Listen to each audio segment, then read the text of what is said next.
Assalamualaikum warahmatullahi wabarakatuh. Yang terhormat kepada Miss Almira Devita Putri, SAP MBA, selaku dosen mata kuliah Manajemen Pemasaran. Sebelumnya, perkenalkan nama saya Nisha Nuraini dengan NPM 224111016 dari kelas Manajemen 22A. Di sini saya akan membahas materi merancang dan mengelola saluran pemasaran terintegrasi. Pengertian sistem saluran pemasaran.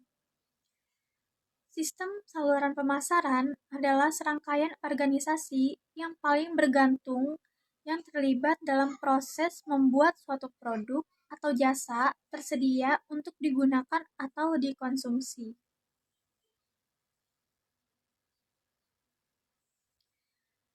Dan saluran dan keputusan pemasaran ini memiliki suatu strategi. Strateginya itu ada strategi dorong dan strategi tarik. Berikut adalah penjelasan dari strategi dorong. Ini menggunakan tenaga penjualan produsen, uang promosi dagang, dan cara lain untuk membujuk perantara membawa, mempromosikan, dan menjual produk ke pengguna akhir. Sedangkan yang strategi tarik ini menggunakan periklanan, promosi, dan bentuk komunikasi lainnya untuk membujuk konsumen agar meminta produk dari perantara. Selanjutnya adalah harapan pembeli untuk integrasi saluran. Ada 3 harapan. Yang pertama itu ada kemampuan untuk memesan produk secara online dan mengambilnya di lokasi retail yang nyaman.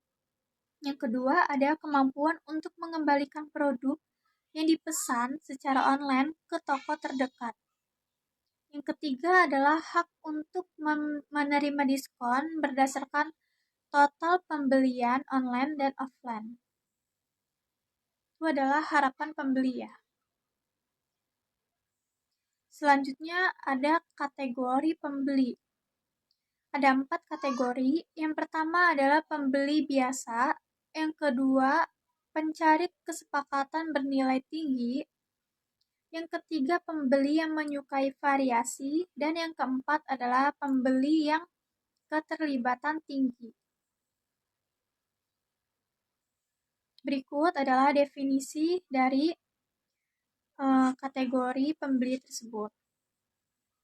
Nah, untuk pembeli biasa ini, kita membeli dari tempat yang sama dengan cara yang sama sepanjang waktu.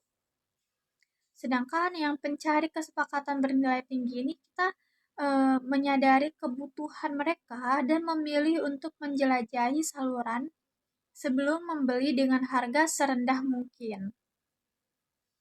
Yang ketiga adalah keterlibatan tinggi, mengumpulkan informasi dari semua saluran dan kemudian membeli dari saluran berbiaya rendah.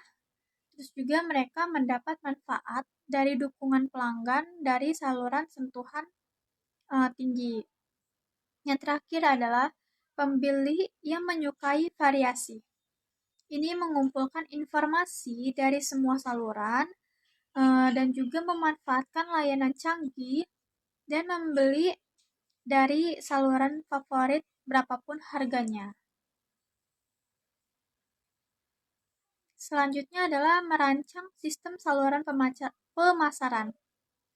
Ada 4 rancangan tersebut. Yang pertama adalah analisis kebutuhan pelanggan. Kita harus menganalisis kebutuhan pelanggan, apa aja sih yang pelanggan itu membutuhkan gitu. Terus juga kita menetapkan tujuan saluran. Kita harus fokus pada tujuan saluran kita. Dan yang ketiga adalah identifikasi alternatif saluran utama. Yang keempat, evaluasi alternatif saluran utama.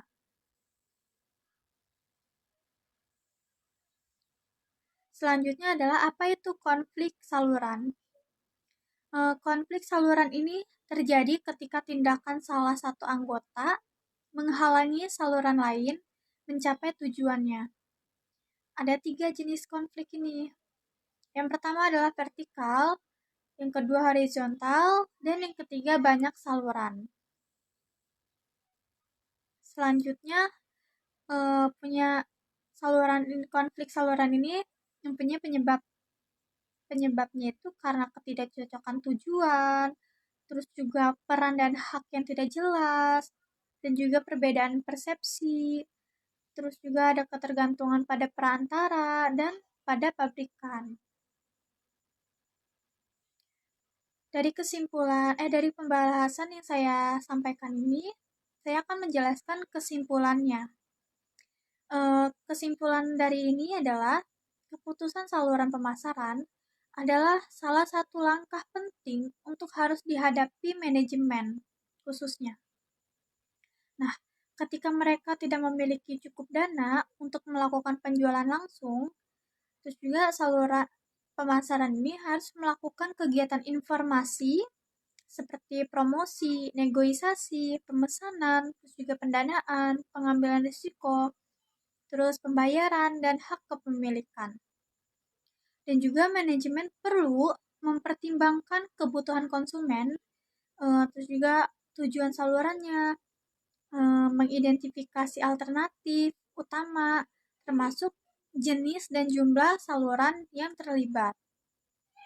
Nah, beberapa cara untuk mengelola konflik saluran adalah kita harus menerapkan tujuan yang lebih terkoordinasi.